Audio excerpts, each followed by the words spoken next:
오늘 본문이 포함된 여기 성경 에베소서 4장부터는 예수 그리스도를 믿는 그리스도인들이 어떻게 교회 생활을 해야 하는지, 또 우리의 신앙을 실제 삶에 어떻게 적용해야 하는지 그것을 가르쳐 주시는 말씀들로 편성이 되어 있습니다. 교회를 정의할 때 교회는 건물이 아니고 하나님의 백성들이 모인 것을 교회라고 합니다. 교회라는 이름으로 하나님의 백성들이 모였기 때문에 교회에서는 항상 관계가 중요한 문제 중에 하나입니다. 하나님을 만나는 곳이기 때문에 먼저는 하나님과의 관계를 생각해야 하고, 또 사람들이 모였기 때문에 서로 맺어가는 관계를 대단히 중요하게 생각합니다.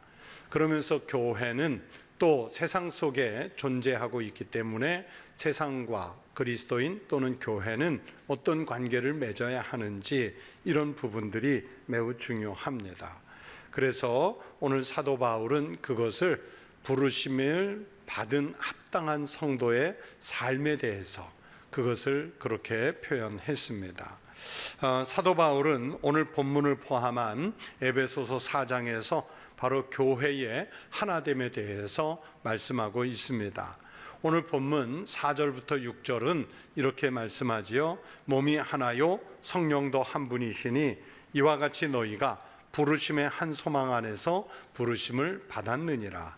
주도 한 분이시요 믿음도 하나요 세례도 하나요 하나님도 한 분이시니 곧 만유의 아버지시라. 만유 위에 계시고 만유를 통일하시고 만유 가운데 계시도다. 자, 여러분, 이 말씀을 설명하려고 이렇게 여쭤보겠습니다. 여러분, 몸이 몇 개 있으세요? 바보 같은 질문인데 답이 정해져 있죠.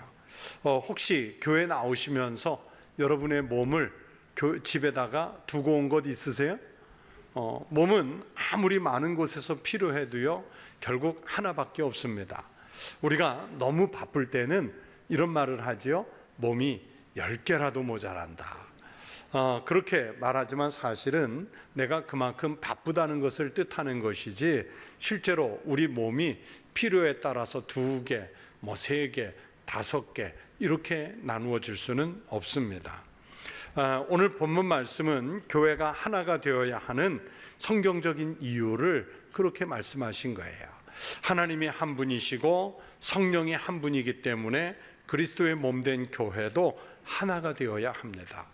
바울은 우리의 신앙과 교회 생활을 그래서 몸이 하나인 것에 비유를 했습니다. 몸이 하나인 것처럼 성령도 한 분이고, 우리가 같은 교회에 모인다는 것은 한 소망 안에서 부르심을 받은 것이라고 말씀해요. 주님도 한 분, 그 주님을 믿는 믿음도 하나, 한 분이신 주님의 이름으로 받는 세례도 하나입니다. 만유 위에 계시면서 만유를 통일하신 하나님이 한 분이시기 때문입니다. 그래서 오늘 본문에서 뒷부분인 4절부터 6절의 말씀은 그리스도인들이 하나가 되어야 하는 이유를 말씀하신 것이라면, 앞에 1절부터 3절 말씀은 그렇게 교회를 하나 되게 하려고 그리스도인이 하나님의 부르심에 합당한 성품을 가져야 한다. 그 내용으로 이렇게 오늘 본문이 구성되어 있습니다. 여러분, 우리 청복교회는 하나님께서 부르신 성도들의 모임인 교회인 줄로 믿습니다. 그렇다면 우리가 교인으로서 어떤 성품을 가져야 하는지 오늘 말씀을 통해서 배우겠습니다. 오늘 본문 1절을 시작하면서 이렇게 말씀하지요. 그러므로 주 안에서 갇힌 내가 너희를 권하노니. 사도 바울이 옥에 갇힌 채로 옥중서신으로 이 편지를 썼다는 걸 알 수 있고, 그러면서 이 본문을 그러므로라는 단어로 시작을 하고 있습니다. 왜 그랬냐면 앞에 1장부터 3장까지는 바울이 교리에 대해서 썼기 때문에 이제부터는 그 교리에 맞추어서 실천 방향에 대해서 말씀을 하겠노라 하는 의미에서 그러므로 이렇게 시작을 해요. 로마서를 읽어도 똑같거든요. 사도 바울이 로마서를 쓸 때 로마서 16장 가운데 1장부터 11장까지는 교리를 말씀한, 이론을 말씀한 것이고, 그러면서 12장으로 넘어가면서 실천을 이야기하면서, 그러므로 앞에서 교리를 얘기했기 때문에 그러므로 너희는 이렇게 살아야 한다 하는 뜻에서 그러므로 이렇게 썼어요. 즉 교회 생활, 신앙 생활은 그저 신학이나 이론을 많이 아는 것이 중요하지 않고요, 알고 있는, 교회에서 배운 신앙적인 삶을 실천하면서 사는 것이 중요합니다. 그래서 바울은 지금까지 가르쳐준 이 말씀대로 이제 여러분의 올바른 교회 생활, 신앙 생활을 위해서 내가 권면을 시작합니다, 그렇게 밝히는 거예요. 살몬드라는 유명한 신학자가 계시는데요, 이분이 오늘 1절 본문에 대해서 뭐라고 이야기를 했냐면, 믿어야 할 것에서 행할 것으로 나가게 하는 말씀이고, 동시에 이론적인 신학으로부터 실생활의 구체적인 문제로 나가게 하는 말씀, 이렇게 해석을 했어요. 그만큼 이제 성도들이 교회 생활에서 실제로 행해야 할 문제를 다룬다는 뜻을 1절이 말씀해 주시고 있습니다. 그러면서 오늘 본문의 권하노니라는 말은 헬라어로 파라칼레오라는 단어를 썼는데, 사전을 찾아보니까 간청하다, 강하게 권고하다, 이런 뜻을 가졌어요. 그러니까 사도 바울께서 강압적이고 명령적인 자세로 여러분에게 말하려는 것이 아니라 하나님의 진실하신 사랑의 바탕을 두고 간청하는 마음으로 이제 여러분에게 권면을 시작할 테니 여러분 잘 들으시고 실천해 주십시오 하는 부탁의 말씀을 이 단어 파라칼레오에 담았습니다. 목회자가 그런 마음 아니겠습니까? 여러분에게 제가 지금부터 하나님의 말씀을 전할 테니 여러분은 잘 들으시고 세상에 나가서 사실 때 이 말씀대로 살아주시기를 바랍니다. 바로 그 의미를, 그 마음을 가지고 여러분에게 하나님 말씀 전하는 것 아니겠어요? 두 번째, 바울은 온유한 태도를 가지라고 말씀하죠. 주님의 부르심에 합당한 사람은 온유한 태도를 가져요. 이 온유라는 말은 헬라어로 프라우테스라는 단어를 썼는데 친절하다, 너그럽다, 이런 뜻을 가지고 있고요.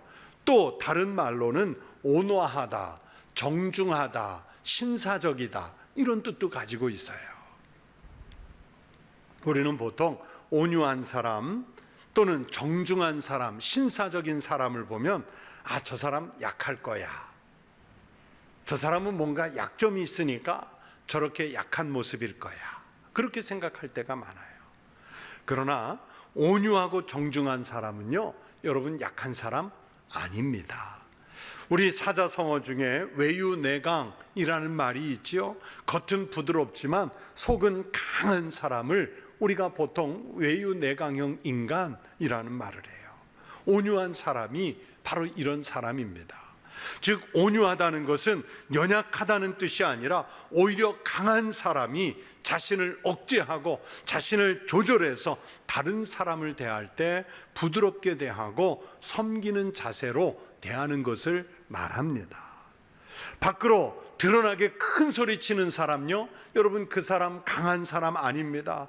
자기를 절제하지 못하기 때문에 나 이 정도밖에 안 돼, 나 천박한 사람이야, 이러면서 자신이 약한 것을 오히려 큰 목소리 속에 감추어서 드러내는 거예요. 간혹 사자나 호랑이 같이 맹금류가, 맹수가 자신의 영역을 표시하기 위해서 우렁찬 목소리를 낼 때가 있겠지만, 그러나 여러분 작은 강아지들, 개들은요 언제 짖습니까? 무서울 때 짖는 거예요. 나 지금 겁먹었어, 나 지금 떨고 있어, 그러니 나한테 오지마 제발, 그러면서 짖는 거거든요. 그래서 어떤 공동체에서 막 목소리 내펴서 큰 소리로 막 좌중을 압도하려고 하는 사람을 보면 저거 지금 겁먹었구나, 그래서 지금 짖고 있는 것이구나, 이렇게 생각하면 돼요. 큰 소리 내는 사람이 강한 사람 아니에요. 신사적인 사람, 정중한 사람, 부드러운 사람이 강하다는 뜻에서 이 단어를 썼어요. 사도 바울이 부르심에 합당한 사람은 온유한 사람이라고 말씀하죠. 그래서 온유한 사람은 교회 안에서 생활할 때 또는 하나님 앞에서나 사람들 앞에서 자신의 권리를 끝까지 강하게 주장하지 않아요. 오히려 남을 섬기는 자세로 생활합니다. 결국 겸손과 온유, 이것도 따로 있는 것이 아니라 연결되는 비슷한 덕목이라는 것을 알 수 있어요. 여러분은 온유한 성품이십니까? 아니면 밖으로 자신의 모자람을 드러내는 부족한 성품입니까? 우리가 신앙으로 점점 더 성화가 된다는 것은, 또는 성숙한 신앙인이 되어간다는 것은 바로 온유한 성품으로 섬기는 사람이 돼 간다는 것을 의미합니다. 온유하고 정중하고 신사적인 성도가 많아지는 우리 성도들이 되시기를 축원합니다. 또 그러면서 세 번째, 오늘 성경은 교회의 하나됨을 위해서는, 또는 공동체 하나됨을 위해서는 오래 참음도 있어야 한다고 말씀하지요. 헬라어로 이 오래 참는다는 단어가 참 재밌는 단어입니다. 헬라어로 오래 참음, 인내라는 이 말이 마크로듀미아라고 하는데요, 이 단어는 두 개의 단어가 합해져서 하나가 됐어요. 먼 거리라는 뜻을 가지고 있는 마크로스라는 단어하고 분노, 이런 뜻을 가지고 있는 디모스라는 단어가 합해져서 마크로듀미아, 한 단어가 됐어요. 그러니까 무슨 뜻일까요? 분노에서 멀어지다, 악한 감정에서 멀어지다, 이런 뜻을 가지고 있습니다. 여러분, 우리가 교회 안에서도요, 다양한 사람들과 관계를 맺다 보면 상대방 때문에 교인들이 모였음에도 불구하고 나쁜 감정이 생길 수도 있고, 노여움도 생길 수가 있고, 또 다른 사람의 잘못 때문에 마음속에 상처가 있어요. 여러분, 교회 다닌다고 늘 마음이 편안하던가요? 여러분, 교회 안에가 전부 이렇게 돌아보면 천사만 모였나요? 아니에요.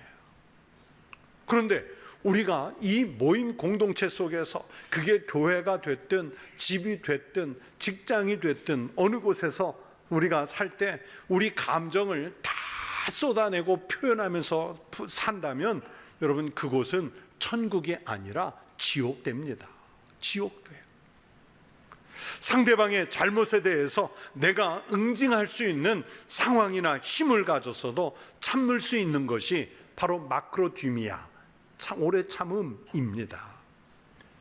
여러분, 우리 예수님이 십자가에 달리시기 전에 12영이나 더 되는 천군과 천사를 동원해서 자신을 보호하실 수 있다고 말씀하셨죠. 제사장과 바리새인들, 로마 세력에 대해서 바로 응징할 수 있는 하늘의 힘을 우리 주님이 가지셨다는 뜻입니다. 그러나 예수님은 그들에게 일어나는 분노의 감정으로 응징하지 않으시고 참고 십자가 위에 달리시잖아요.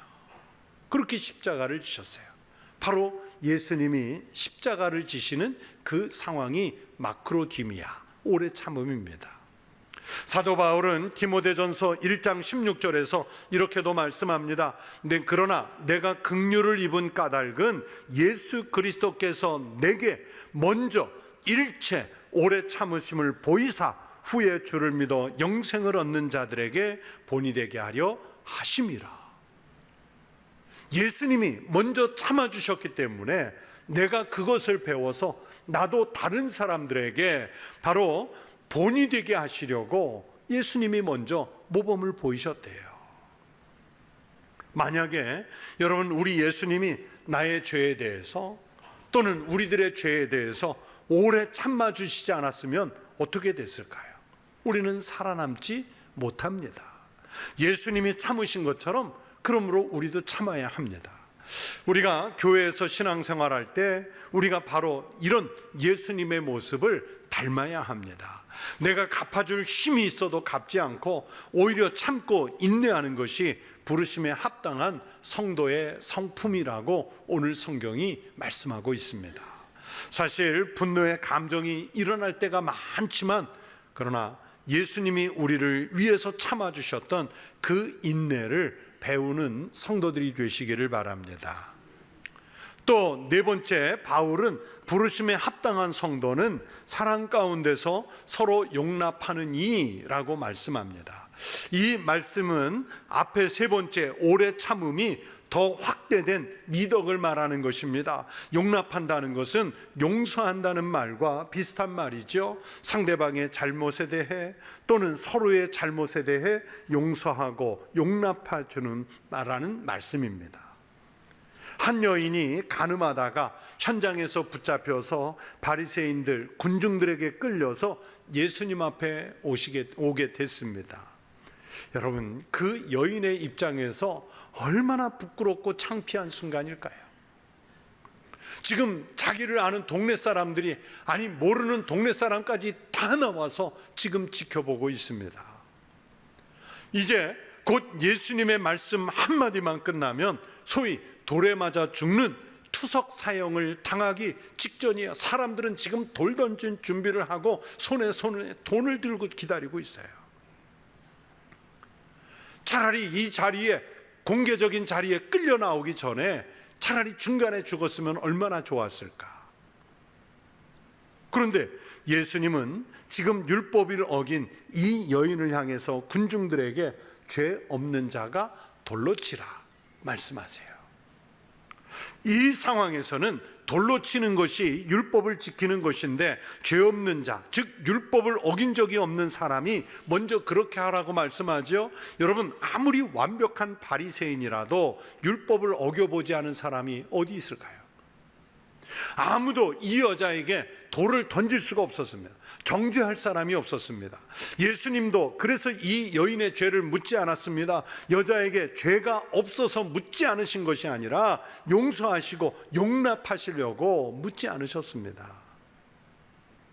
이것이 바로 그 영혼, 그 여인을 사랑하는 예수님의 방법이었습니다. 우리는 내가 조금만 손해를 보면 또는 무엇인가 잘못한 사람을 눈에 띄어 발견하면 자신이 가장 완벽한 의인이라고 생각해서 용납하지 않고 그를 비난하고 손가락질하기를 먼저 합니다. 70번씩 7번이라도 용서하고 용납하는 것은 내가 그런 대우를 받아야 한다는 것이지, 내가 다른 사람을 그렇게 할 수 없다는 태도로 우리는 신앙생활을 하면서 정죄를 합니다. 그리스도인은 형제의 잘못에 대해서 오래 참을 뿐만 아니라 그들의 잘못을 그리스도의 사랑으로 용서할 수 있어야 합니다. 그러나 반대로 내가 무엇인가 잘못해서 용서를 받을 일이 있으면 기꺼이 용기를 내서 먼저 사죄를 구하는 것도 바로 그리스도인의 용기입니다. 그렇게 서로 사죄하고 서로 용서하기를 먼저 할 때 주님이 우리를 더 크게 용납하시는 은혜를 주실 줄로 믿습니다. 여러분이 가정에서, 일터에서 또는 교회에서 내가 좀 불편하고 힘들어도 사랑으로 용납하면서 사는 믿음의 사람들이 되시기를 축원합니다. 마지막 끝으로 5번째는 평안에 매는 줄로 성령이 하나 되게 하신 것을 힘써 지키라고 말씀하시죠. 여러분, 이 매는 줄이라는 말이 빠져도 이미 평안이라는 말 속에 그 뜻이 들어가 있어요. 평안은요, 헬라어로 에이레네라고 하는데, 우리가 잘 아는 히브리어 샬롬, 평안 이런 인사를 하잖아요. 히브리어가 샬롬이라면 헬라어로는 에이레네입니다. 그런데 이 에이레네라는 말은 합하다 또는 연결하다 이런 뜻을 가진 에이로라는 단어에서 왔어요. 골로새서 3장 14절 말씀에 이 모든 것 위에 사랑을 더하라. 이는 즉 사랑은 온전하게 매는 띠니라. 그렇게 말씀하세요. 주석학자들은 바로 이 평안에 매는 줄이 모든 것 위에 사랑을 더하는 것이라고 해석을 합니다. 평안에 매는 줄이라는 것이 결국에는 사랑이라는 말과 같다는 뜻이에요. 사랑이 없이는 그래서 평안이 없습니다. 오직 사랑만이 교회와 성도와 사람의 관계를 하나로 묶어서 평화롭고 서로 조화를 이룰 수 있게 해준다는 뜻입니다. 예수님은 자기를 죽이시기까지 하시는 그 희생으로 사랑의 모범을 보이셨어요. 예수님의 사랑이 하나님과 사람 사이에 원수가 되었던 관계를 회복해서 화목하게 하셨습니다. 예수님의 사랑 때문에 원수 같던 유대인과 이방인이 함께 교회를 이루는 공동체가 되겠어요? 예수님의 이 사랑 때문에 주인과 종이 함께 예배할 수 있는 믿음의 공동체를 이루어내지 않습니까? 그래서 오늘 우리에게 절대적으로 필요한 것은 바로 예수님을 닮은 이 사랑인 줄로 믿습니다. 사람들은요, 그래서 사랑을 찾아서 교회를 와요. 나같이 소외되고 외롭고 쓸쓸한 사람이 교회 가면 사랑받겠지, 교회 가면 사람들이 나를 아껴주고 사랑해 주겠지. 근데 웬걸 왔더니 다 사랑만 받으려고 하지 아무도 사랑해 주질 않아요. 그게 오늘날 교회의 모습이에요. 그러나 서로 사랑을 먼저 주려는 이 태도가 없으면 교회는 온전해지지 않고요, 부르심에 합당하게 행하는 모습이 아니 되는 것입니다. 사랑하는 성도 여러분, 성령님의 역사는 바로 우리 자신을 버리고 우리가 하나님의 뜻대로 살아가는 힘을 공급하는 것입니다. 우리가 하나가 되기 위해서 겸손해지려는 것, 온유한 마음을 먹는 것, 오래 참는 것, 사랑을 실천하는 것은 사실 우리의 인간적인 노력이나 힘으로 어렵습니다. 그래서 우리는 늘 성령님의 은혜, 성령의 인도하심을 구해야 할 줄로 믿습니다. 그래서 목회자들이 축도할 때 성령의 교통하시는 은혜, 이것을 구하는 것은 바로 우리가 인간적인 힘으로는 제대로 신앙인답게 살지 못하기 때문에 성령님의 의지하고 의탁하는 삶을 살게 해달라는 간구를 담아서 성령의 교통하심을 구하고 있습니다. 여러분의 힘이 아니라 하나님의 영, 성령의 힘으로 살아가는 성도들이 되시면 그렇게 오늘 성경의 말씀대로 부르심에 합당한 성도의 삶을 살게 될 줄로 믿습니다. 요한 게오르그 크리스티안 호프너, 이름이 너무 길어서 이름 외우기도 어려워요. 이분이 이런 말을 했어요. 믿음은 그리스도인을 만들고, 삶은 그리스도인임을 입증하며, 시련은 그리스도인임을 확증시키고, 죽음은 그에게 면류관을 씌운다. 여러분, 믿음이 있습니까? 그러면 그리스도인이 되십시오. 그리고 여러분의 삶의 자리에서 신앙생활하면서 그리스도인답게, 부르심에 합당하게, 온유하고 겸손하게, 그러면서 용서하면서 사십시오. 그래서 내가 그리스도인임을 증명하고 하나님의 부르심에 합당한 삶을 살고 있는 성도의 모습을 우리의 삶을 통해 증명하며 내보이며 살아가는 우리 믿음의 성도들이 되시기를 주의 이름으로 축원합니다.